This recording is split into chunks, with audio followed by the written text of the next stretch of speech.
Hey, what's going on? Welcome back to my channel. Today we're going to be talking about something I know a bunch of you have been waiting for. The very first big update for Star Wars Outlaws on the Nintendo Switch 2. This game has been one of the most talked about releases of the year, especially with how ambitious it is. Open world, space travel, combat exploration, all wrapped up in the Star Wars universe. And now we've got Title Update 1 landing on the brand new Switch 2. And trust me, there's a lot to unpack here. So let's sit back, get comfortable, and just walk through everything this update brings, what it fixes, and whether it actually makes the game feel better on Nintendo's newest console.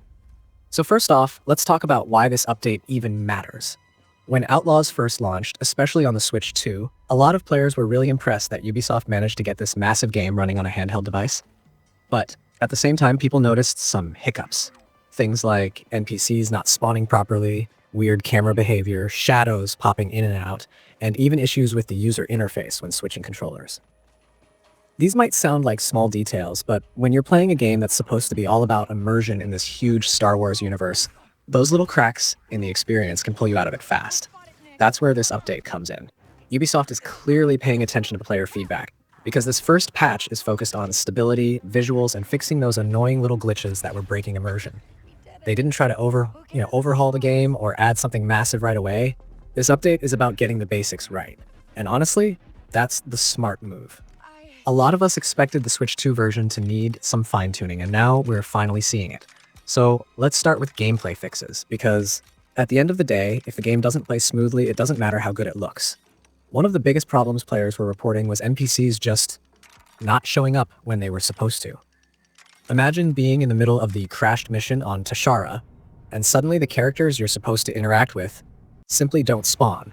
That's not just immersion breaking, it's game breaking. You literally couldn't progress without restarting. This update fixes that, making sure those NPCs reliably appear where they should.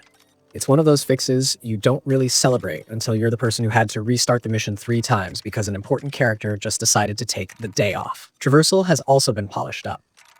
If you've been exploring Outlaws, you've probably noticed Kay occasionally getting stuck on objects or snagging on the terrain when she's supposed to be moving fluidly. For a game that emphasizes exploration and moving through varied environments, that's a major issue.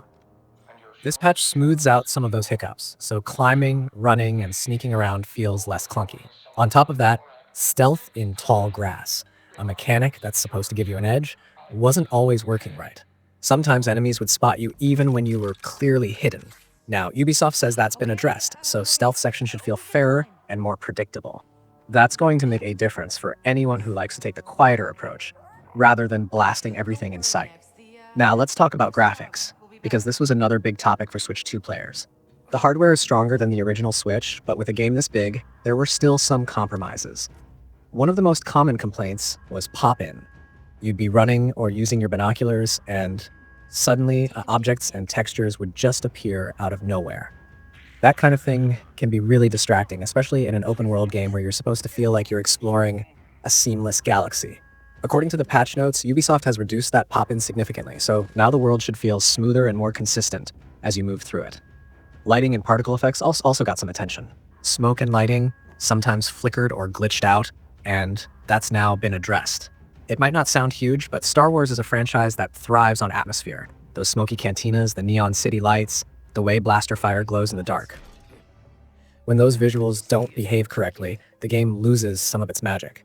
With this patch, those moments should look the way the developers originally intended. Another visual improvement is with shadows at the edges of the screen. A lot of people noticed that shadows looked really weird in certain city or space station environments, like they were either too sharp or popping in oddly. The patch improves the way shadows render, so transitions are smoother and the world looks more natural. Along with that, things like leaves, cloth, and translucent objects now look sharper and more detailed. It's a subtle upgrade, but if you've ever noticed weird jagged edges or low-res leaves breaking the immersion, this is a welcome fix. Camera adjustments also made it into the update. Specifically, Ubisoft mentioned tweaking the camera behavior during some traversal scenarios with Kay. I think anyone who's tried to climb or squeeze through tight areas knows what they're talking about. The camera could sometimes freak out, swing too close, or just feel disorienting. It's not the flashiest fix, but it's one of those quality of life improvements that makes the game feel less frustrating over time. Now let's talk about the user interface changes, because these are the kinds of little details that really matter when you're playing handheld on the Switch 2. One issue people had was with controller icons. If you switched from Joy-Con to the Pro controller, sometimes the on-screen prompts wouldn't match the buttons you were actually pressing.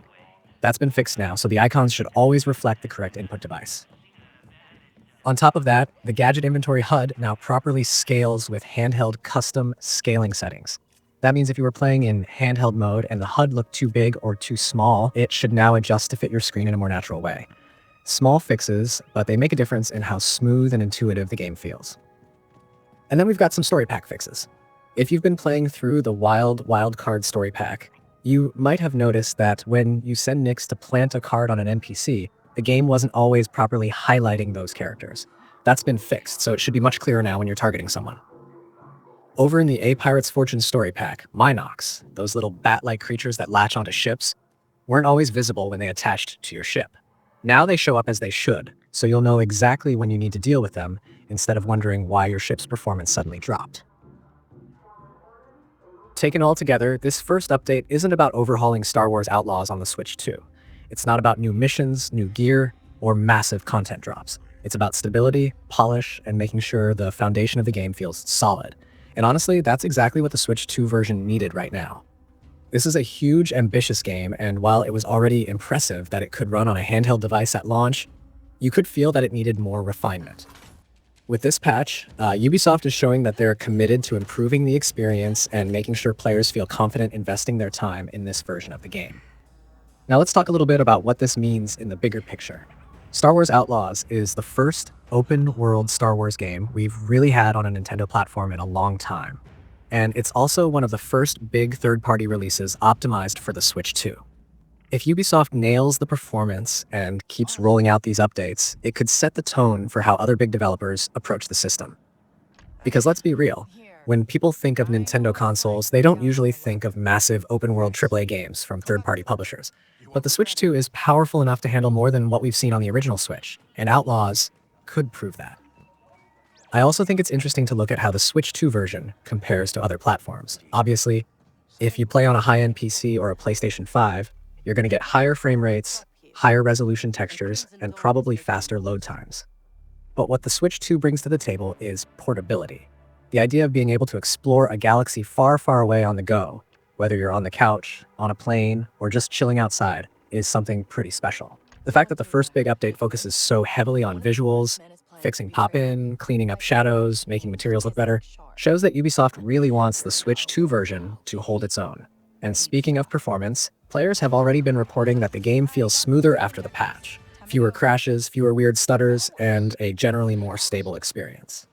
That's the kind of feedback that can make or break a game's reputation in the first few months after release. Because we've all seen games that launch in a rough state and then never really recover. But here, Ubisoft seems to be moving quickly, and that gives me hope that they're going to support Outlaws long term.